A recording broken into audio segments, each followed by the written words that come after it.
We're happy to share with you the dream we have for Africa. Before I start my presentation, I would like to talk a little bit about where we have come from.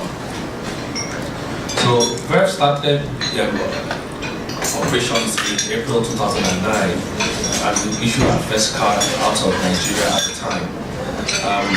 We would ask 2009, so what was happening before 2009? So what had happened was that we were issuing magnetic stripe cards in Nigeria all the way from 2003. And then in 2006, we introduced Visa cards in Nigeria. In 2007, we introduced MasterCard cards in Nigeria, all EMV cards. And the mindset was, because these cards had come in, there was no need for us to create another domestic card.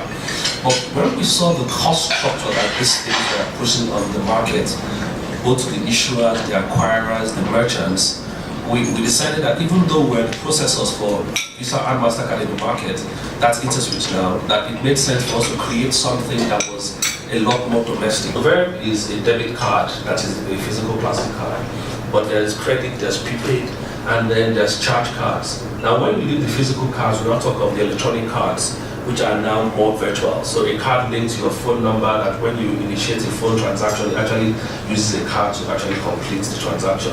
What we realized was that in Africa, a very vast number of people actually do not ever travel outside of the country. We have a huge number of Nigerians and Kenyans as well as Ugandans, depending on which part of Africa, who are very, very satisfied with doing all the transactions locally. So the first thing you want to do is to issue a profitable card portfolio. If you're an acquirer, you also want to have a profitable merchant network as well.